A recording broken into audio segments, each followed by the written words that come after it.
तो फाइनली जिसका इंतजार था वो हो चुका है पूरा। स्टेट बैंक ऑफ इंडिया ने डिजिटल रूपी वाला एप्लीकेशन लॉन्च कर दिया है और ये एप्लीकेशन आपको प्ले स्टोर पर आसानी से मिल जाएगा। इस एप्लीकेशन को आप इंस्टॉल करके इसमें कैसे रजिस्ट्रेशन करेंगे, कैसे डिजिटल रूपी का इस्तेमाल करेंगे, इस वीडियो में मैं पूरा आपको बताने वाला हूँ, इसलिए ध्यान से आप इस वीडियो को देखिएगा। वैसे मैं आपको बताऊं तो एप्लीकेशन का लिंक मैंने वीडियो के डिस्क्रिप्शन में भी दे दिया है। देखो भाई, अगर वीडियो अच्छा लगा तो आप लाइक तो करिएगा ही, साथ ही साथ अपने दोस्तों तक भी शेयर करिएगा और चैनल पर नए होंगे तो जरूर सब्सक्राइब करिएगा। सबसे पहले छोटा सा इंफॉर्मेशन मैं देना चाहूंगा डिजिटल रूपी के बारे में कि डिजिटल रूपी आखिर है क्या।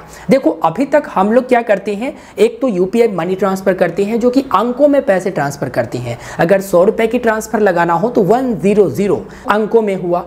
दूसरा, हम लोग फिजिकल नोट इस्तेमाल करते हैं जो कि फिजिकल में ये सिक्का है, 1 रुपया 2 रुपया का सिक्का हम लोग इस्तेमाल करते हैं। इतना ही नहीं, हम लोग नोट भी इस्तेमाल करते हैं जो कि 100 रुपया 200 रुपया 500 रुपया 2000 रुपया भी अभी प्रचलन में है, तो ये सब हम लोग इस्तेमाल करते हैं। अब इसी प्रकार से डिजिटल रुपया है। डिजिटल रुपया जैसे ये 100 रुपये है ना, तो 100 रुपये डिजिटल रुपया नोट बनाया गया है और जिस प्रकार से इस नोट में नंबर और सिग्नेचर है, उसी प्रकार से डिजिटल रुपया वाला में भी सीरियल नंबर और सिग्नेचर है। इस्तेमाल कैसे करना है तो देखिए, सबसे पहले कि रजिस्ट्रेशन किस प्रकार से करनी है और कैसे डिजिटल रुपी अपने वॉलेट में लेना है और कैसे उससे ट्रांजैक्शन होगा। हाँ, तो जो स्टेट बैंक ऑफ इंडिया ने ई रूपी एप्लीकेशन लॉन्च किया है जिसका नाम ई रूपी बाई एसबीआई रखा है और ये आपको प्ले स्टोर पर आसानी से मिल जाएगा। यहाँ पर लिखा हुआ देख सकते हैं SBI wallet for RBI digital रूपी नेटवर्क।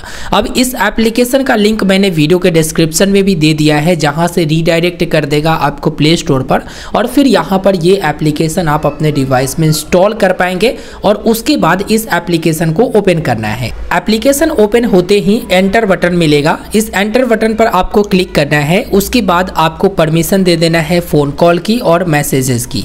इसके बाद टर्म्स एंड कंडीशन नजर आएगा। ई रूपी वॉलेट का टर्म्स एंड कंडीशन क्या है इसे आप रीड कर लीजिएगा और फिर एक्सेप्ट बटन पर आपको क्लिक करना होगा। जब आप एक्सेप्ट बटन पर क्लिक करते हैं तो कुछ इस प्रकार के इंटरफेस दिखाता है जिसमें आप देखेंगे डिजिटल रूपी इज लीगल टेंडर, यानी डिजिटल रूपी लीगल टेंडर के तर्ज पर जो है आरबीआई की तरफ से लाया गया है। यहाँ पर आपको स्टार्ट रजिस्ट्रेशन की ऑप्शन आता है जिस पर आप क्लिक करते हैं और सबसे पहले आप अपना डिवाइस वेरिफिकेशन करते हैं वेरीफाई सिम पर क्लिक करके। डिवाइस वेरिफिकेशन प्रोग्रेस में चला जाता है, आपको वेट करना होता है। अभी ये एप्लीकेशन पायलट प्रोग्राम के तर्ज पर ही काम कर रही है जिसमें आप देख सकते हैं पायलट प्रोग्राम इज फुल बताया जा रहा और this is an invite only programme, यानी केवल इनवाइट बेस से ये अभी चल रहा है। अभी पब्लिकली इसे नहीं किया गया है जिसे हर कोई इस्तेमाल कर सके। जिनको इनवाइट प्राप्त हुआ है वही जो है इसमें रजिस्ट्रेशन कर सकते हैं। तो अभी पायलट प्रोग्राम फुल हो चुका है स्टेट बैंक ऑफ इंडिया के डिजिटल रूपी एप्लीकेशन का। अब आगे देखिए, जिनको इनवाइट प्राप्त हुआ है वो कैसे रजिस्ट्रेशन करेंगे, कैसे यूज करेंगे, या फिर आने वाले दिनों में एक्सेस आपको मिलता है तो कैसे रजिस्ट्रेशन करके आप यूज करेंगे।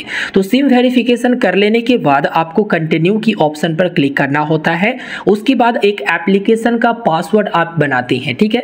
अगर आप अपने डिवाइस में मोबाइल फोन में पासवर्ड लगाए रखे हैं या पैटर्न या फिर पिन या फिर फिंगरप्रिंट, तो उसे आप अपने एप्लीकेशन पिन के जगह पर यूज कर सकते हैं। जब भी आप एप्लीकेशन ओपन करेंगे वही आपको अनलॉक करना पड़ेगा। उसके बाद आपको अपना नाम दर्ज करना होता है, चूज वॉलेट पर क्लिक करना होता है।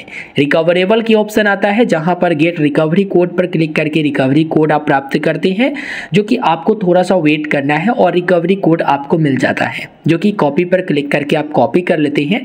क्रिएट पिन की ऑप्शन आपको मिलती है। देखो, रिकवरेबल से क्या होता है कि आपका वॉलेट सिक्योर हो जाता है, ठीक है। उसके बाद आपको कंटिन्यू करना होता है। कंटिन्यू करने के बाद आप 6 डिजिट का पिन बनाते हैं।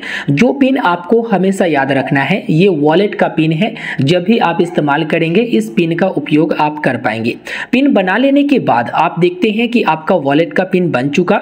व्यू वॉलेट एड्रेस पर आपको क्लिक करना होता है। इसके बाद आप देखते हैं आपका नाम और वॉलेट एड्रेस दिखाता है। फिर आपको सिलेक्ट वॉलेट पर क्लिक करना होता है। जब आप सिलेक्ट वॉलेट पर क्लिक करते हैं प्रोसेसिंग होता है और उसके बाद केवाईसी की ऑप्शन आता है। ये जो 3 ऑप्शन है इसमें आपको कंटिन्यू का एक ऑप्शन मिलता है जहां पर बेसिक वॉलेट होते हैं।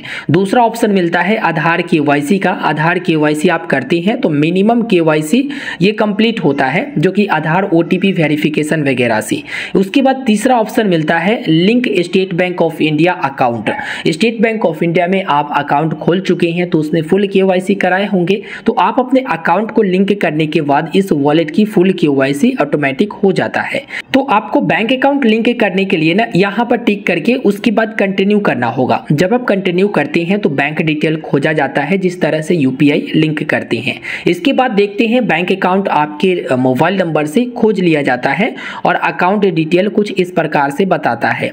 तो यहाँ पर सिलेक्ट दिस बैंक अकाउंट पर आपको क्लिक करना है। उसके बाद आपको वेरिफिकेशन करना होगा केवाईसी के लिए, जहाँ पर आपका जो डेबिट कार्ड रहता है एटीएम कार्ड, उसके लास्ट के 6 डिजिट आपको दर्ज करना है और एक्सपायरी दर्ज करके नेक्स्ट करना है। उसके बाद आप देखेंगे कि बैंक अकाउंट लिंक हो जाएगा सक्सेसफुली और यहाँ पर गो टू होम पर क्लिक करके वॉलेट के होम पेज पर आप आ जाओगे। होम पेज कुछ इस प्रकार से दिखाएगा, जो कि आप देख सकते हैं। यहाँ पर आपको सेंड करने की ऑप्शन मिलता है, जहाँ पर आप पैसे सेंड कर सकते हैं, कलेक्ट कर सकते हैं, जिसे रिक्वेस्ट कर सकते हैं, लोड कर सकते हैं वॉलेट में ऐड मनी और रिडीम कर सकते हैं। रिडीम आप करोगे तो आपके बैंक अकाउंट में पैसा चला जाएगा। जो भी रिसेंट ट्रांजेक्शन रहते हैं यहाँ पर शो हो जाता है। व्यू वॉलेट पर क्लिक करके आप वॉलेट बैलेंस को यहाँ से देख सकते हैं, ठीक है। उसके बाद आप देखते हैं कि नोट कुछ इस प्रकार से है। अब नोट जब इस प्रकार से है तो कितना आपको लोड करना है, आपको वॉलेट में कितना लोड करना है। तो जैसे 20 रुपया लोड करना है तो आपको स्लाइड करना पड़ेगा इसे ऊपर की तरफ, ठीक है। यहाँ से ऊपर की तरफ आप स्लाइड करोगे तो यहाँ पर 20 रुपया लिख दिया जाएगा, ठीक है। और उसके बाद अगर आपको सिक्का भी ऐड करना है तो बस स्लाइड करना है ऊपर की तरफ, तो यहाँ पर सिक्का ऐड हो जाएगा। और लोड ई रूपी पर क्लिक करके आप लोड कर लेंगे, जिसमें एसबीआई ई पे का ऑप्शन मिलता है। यूपीआई वगैरह भी इस्तेमाल कर सकते हैं, या जो बैंक अकाउंट आपने लिंक किया है उससे आप पैसे कटवा कर यहाँ पर लोड कर सकती हैं।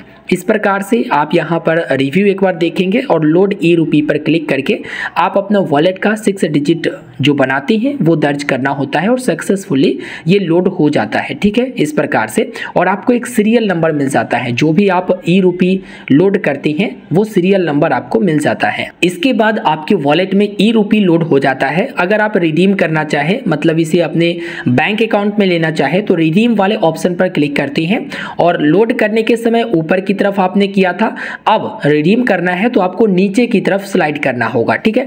नीचे की तरफ आप स्लाइड करते हैं और जितने भी रुपये होता है यहाँ पर दिख जाता है। जैसे एक 20 रुपया की नोट है, ठीक है, तो यहाँ पर हम लोग स्लाइड करेंगे रिडीम करने के लिए। जैसे ही आप स्लाइड करके रिडीम पर ले जाओगे उसके बाद आप देखोगे आपके बैंक अकाउंट की ऑप्शन आएगा, जिसे आप सेलेक्ट करेंगे, कंफर्म करेंगे ताकि इसी में पैसा ट्रांसफर कर दिया जाए।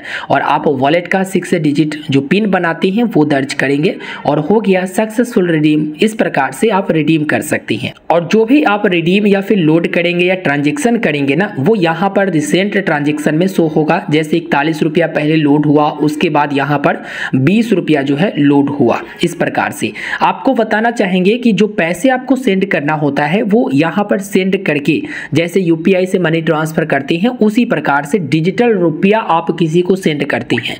और जो रुपया आपको यहाँ पर दिखाता है वही किसी को सेंड करते हैं तो वहां पर दिखाएगा। किसी से लेना हो तो कलेक्ट पर क्लिक करके उसके पास आप रिक्वेस्ट भेज सकते हैं, फिर वो अप्रूवल करेगा और आपको ये पैसा देगा डिजिटली तौर पर। तो फाइनली अब तक आपने इस वीडियो में देखा कि किस प्रकार से रजिस्ट्रेशन करना है और किस प्रकार से डिजिटल रुपी वॉलेट में जोड़ना है, ऐड करना है या फिर उससे ट्रांजैक्शन करना है। देखो फायदा तो इससे है, फायदा ये है कि देखो आप लोग जो नोट रखते हो फिजिकल वाला, वो फटने की भी संभावना होती है। जैसे ये देख सकते हो ये फट चुका है, यहाँ से नीचे से ये फट चुका है। साथ ही साथ वहां पर जो ये नोट छपाई होती है उसमें खर्च भी आते हैं, लेकिन डिजिटल वाला में ऐसा कुछ है नहीं, तो यहाँ पर लीगल टेंडर के रूप में है। इसके साथ ही ये फटने की, गलने की, भुलाने की कई सारी समस्याएं रहती है इसमें, लेकिन उसमें उस तरह की समस्याएं नहीं होती है, बस आपको सिक्योर करके रखना होता है। तो यहाँ पर एक प्रॉपर मैं डिटेल में वीडियो बना चुका हूं इस पर, अगर आप नहीं देखे होंगे लिंक वीडियो के डिस्क्रिप्शन में है।